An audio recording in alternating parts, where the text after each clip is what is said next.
నమస్తే, నేను మీ Gopi. Welcome back to our channel. ఈరోజు ముందు వచ్చేసరికి సీనియర్ జర్నలిస్ట్ జగదేవ్ గారు ఉన్నారు. సార్ నమస్తే సార్.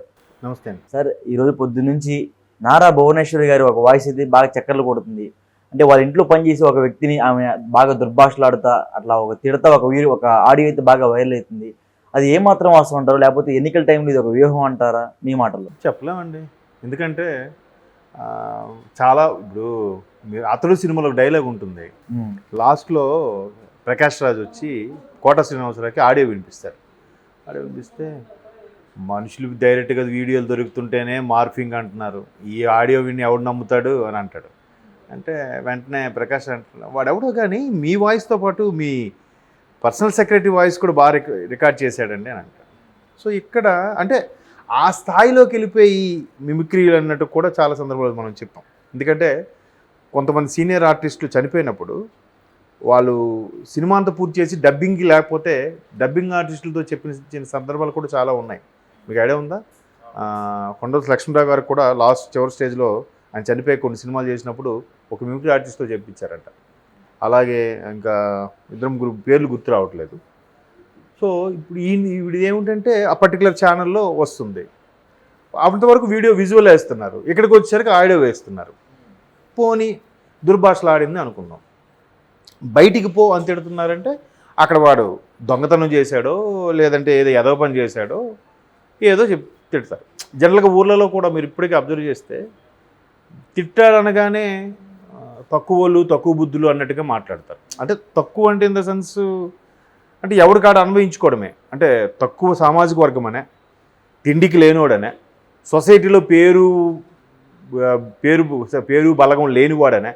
అర్థం ఏంటి తక్కువవాడంటే? ఎవరికి వాడు రాసేసుకుంటాడు. అందుకే తక్కువవాడంటే నిమ్న జాతి వాళ్ళని తక్కువ వాళ్ళు అన్నారేమో. ఇంకోటి ఏమనుకుంటాడు, వీళ్ళు పేదోళ్ళు అయింటారా, అందుకే వీళ్ళు డబ్బు లేదు కాబట్టి తక్కువవాడు అంటున్నారు, లేదా వాడి క్యారెక్టర్ మంచిది కాదు కాబట్టి తక్కువవాడు. ఏది కరెక్ట్? ఆడియోని పట్టుకునే కదా ఇవన్నీ చెప్తున్నారు, అంతేనా? మేబీ ఒక కాసేపు అది వాస్తవమే అనుకుందాం. దానికి ఎంత బాగా హైలైట్ ఎందుకు చేస్తున్నారంటే ఎన్నికల టైం, ఎన్నికల వ్యూహరచనలో భాగంగా. ఎందుకంటే అసలు ఎప్పుడు చంద్రబాబు గారు ఈ రాజకీయాల్లో గత 30-40 ఏళ్ళుగా ఉన్నప్పటికీ ఆవిడెప్పుడు జోక్యం చేసుకోలేదు, ఎక్కడ మాట్లాడలేదు, రాలేదు. బట్ రీసెంట్గా ఆయన అరెస్ట్ అయిన తర్వాత వచ్చారు, మాట్లాడారు. ఇప్పుడు మరలా కుప్పంలో కూడా క్యాన్వాసింగ్కి ఆవిడ వస్తున్నారు. సో ఆవిడ వస్తున్నారు కాబట్టి ఆవిడని ఏదో ఒకటి ఎప్పుడు దొరుకుతారా అన్నట్టు చూసినట్టుగా అనిపిస్తుంది నాకు, అంతే కదా? మరి అలాంటప్పుడు అంత పెద్ద స్థాయిలో ఉండి పుట్టి ఆవిడ ఉన్నప్పుడు చాలా సందర్భాల్లో చాలా చోట్ల ఆవిడ కింద స్థాయి వ్యక్తుల్ని లేదంటే ఆ ఇంట్లో పని మనుషుల్ని తిట్టే ఉంటుంది కదా ఆవిడ. అవును. మరి అప్పుడెప్పుడు రాలేదే, ఇప్పుడు ఎందుకు వస్తున్నాయి? అండ్ మోర్ ఓవర్ వాయిస్ ఆవిడదో కాదో తెలీదు. ఓకే, అంత ఫెమిలియర్ వాయిస్ అయితే కాదు కదా ఆవిడది, ఈ మధ్యన వచ్చారు కాబట్టి. తర్వాత కాసేపు అది నిజమే అనుకుందాం, పక్కన పెడితే ఇటుపక్క దళితుల్ని డైరెక్ట్గా చంపేశారనే వార్తలు వచ్చాయి. నిజమే, చంపేయడం కాదు, నిజమే సార్. అదే ఒక డాక్టర్ గారు ఆయనకు గుండు కొట్టి మరి మోకాల మీద కూర్చోబెట్టి పోలీసులు అనే డాక్టర్ చనిపోయారు. సుధాకర్ పేర్లు అంటే ఒక్కొక్కటి చెప్తా. అదెవరో ఒక student 9th class 10th class చదువుతున్నాం, తండ్రులు రాజకీయాల గురించి మాట్లాడితే ఆ ఇంపాక్ట్ పిల్లల మీద పడి ఆలాలు గొడవ పడి ఏంటంటే ఆ పిల్లాడు చనిపోయాడు. అంటే వాడు దళితుడు. తర్వాత ఒక డ్రైవరు, వాడు దళిత్. అంటే జస్ట్ దుర్భాషలాడితేనే అంత నీచమైన క్యారెక్టర్గా ఎలివేట్ చేసి చూపిస్తున్నారు భువనేశ్వర్ గారిని. మరి ఇక్కడ మనుషులే పోయారుగా, మరి దీన్నేమనాలి? కేవలం దుర్భాషలాడి ఇంట్లోంచి బయటికి పంపించేస్తేనే నీచమైన ప్రవర్తన అసలు రూపం బయటపడింది, బయటికి చెప్పేవన్నీ శ్రీరంగ నీతులు, లోపల మాత్రం భూతు పురాణము అని ఏవేవో హెడ్డింగ్లు పెడుతూనే ఉన్నారు కదా. జస్ట్ తిట్టినందుకే అంత అయితే మనుషుల్నే లేపేస్తే ఏంటి పరిస్థితి? ఏది ఎక్కువ నేరం మీరే చెప్పండి? తిట్టి పంపించేయడం నేరమా, లేకపోతే మనిషిని లేపేయడం నేరమా? లేపేయడమే కరెక్ట్, తక్కువ నేరమేమో. ఎందుకంటే లేపేస్తే ఆడికి బాధపడ్డు కాబట్టి ఏకంగా పోతాడు కదా. ఇట్లా తిట్టి పంపించేస్తే ఆడ మానసిక క్షోభతో కుంగిపోతాడు కాబట్టి తిట్టి పంపించిన పెద్ద నేరమేమో బహుశా ఇప్పుడు వస్తున్న స్క్రోలింగ్ల ప్రకారం, అంతే కదా. ఎక్కువగా ఏదైతే హైప్ చేసి చూపిస్తున్నారో భూతు పురాణం అని ఆ పదాలు చూడండి. ప్రవచనాలు బయటికి ప్రవచనాలు, లోపల భూతు పురాణం అని. మరి దాని బదులు చంపేయడం బెటర్ ఏమో, అంతే కదా. నాకు అదే కరెక్ట్ ఏమో అనిపిస్తుంది. ఇప్పుడు మీరు అడిగిన క్వశ్చన్ బట్టి మరి పొద్దున్నుంచి వాయిస్ రికార్డ్ నేను అదే అంటున్నాను. నేనేమంటున్నాను, నిజమే అయ్యుండొచ్చు. ఇప్పుడు ఎలా ఉంటుందంటే ఊర్లలో మీరు అబ్జర్వ్ చేయండి, లేబర్ వాళ్ళు పొలం పనులు చేసేటప్పుడు గట్రా వాడు ఏమైనా తేడా చేసినా, సరిగ్గా మందు కొట్టకపోయినా, వాడికి చెప్పిన పని వాడు ఏం చేస్తాడు, ఒరే టౌన్కి వెళ్ళి కొనుక్కుంటా అంటే ఆడెక్కడో తాగేసి పడిపోయి ఆడికి దేని, అయ్యా తప్పు అయిపోయింది అయ్యా, మా ఆవిడ గాజులు, మా ఆవిడకి ఒంట్లో బాగాలతో సడన్గా డబ్బులు దానికి పెట్టాను అయ్యా అని ఏదో కథలు చెప్తాడు. ఆడెక్కడో తాగేసి లేకపోతే ఎవరికో తగలబెట్టేసి వచ్చేసి ఉంటాడు, ఎక్కడికి వచ్చి ఇలా చెప్తాడు. అలాంటి వాళ్ళు నేను ఏం చేస్తారు, వాళ్ళు ఊర్లలో చాలామంది తిడతారు. ఇప్పటికీ కొన్ని ఊర్లలో పెదరాడి సినిమా టైప్లో కల్చర్లు కూడా ఉన్నాయి. వాడిని చెట్టు కట్టేసి కొట్టడము, గ్రామ్ పెద్ద వచ్చి తీర్పు ఇవ్వడము ఇలాంటి అలాంటి సందర్భాలు మీరు ఎప్పుడైనా చూడండి, ఇట్లాంటి మాటలే ఉంటాయి. ఇలా తక్కువ నాకు ఇలా తిడతా ఉంటారు.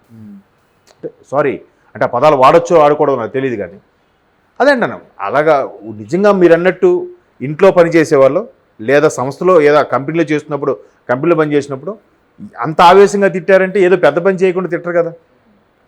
నిజమే, ఆ భూత పురాణమే అనుకున్నాం. కాకపోతే ఆ భూత పురాణంతో పోల్చితే ఇక్కడ మనుషుల్ని చంపేస్తే ఏది బెటరు? భూత పురాణం బెటరా, మనుషుల్ని చంపేయడం బెటరా? మేబీ దీన్ని కూడా భూత పురాణమే చెత్త, మనుషులు చంపేస్తే ఆడు ఏకంగా బాధపడడానికి ఉండదు కదా, ఇలాగైతే పాపం బాధపడుతూ ఉంటాడు కాబట్టి ఇదే కరెక్ట్ ఏమని చెప్తారేమో. అంటే అలాగే అయిపోతుంది. నా వార్తలు నా ఇష్టం, నా ఛానల్ నా ఇష్టం. కాబట్టి దాన్ని ఎట్లా చూడాలి చెప్పాను కదా. వాస్తవం కూడా అయ్యిండి వచ్చింది, కాదనట్లేదు. ఇప్పుడు ఎందుకు చేస్తున్నారంటే ఎన్నికల సందర్భంలో ఏదో ఒకటి లీక్ చేయాలి, తీసుకురావాలి, ఏ ఒక్క చిన్న ఇంపాక్ట్ చూపించినా దాన్ని ఓట్ల రూపంలో మలుచుకోగలగాలి.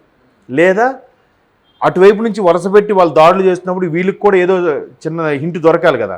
అరే మీ వాళ్ళు అలాగరా, మీ వాళ్ళు ఇలా చేశారా, మీ ఆవిడ ఇలా చేసిందిరా, మీ నాయకుడు వాళ్ళ ఆవిడ ఇలా చేసిందిరా. ఇప్పుడు అంతా మరి పర్సనల్గా వెళ్ళిపోతున్నారు కదా ఫ్యామిలీస్లో వైపు. మరి ఇదే లీక్ చంద్రబాబు గారిదే లీక్ చేయొచ్చు కదా, వాయిస్ ఏదైనా ఉంటే.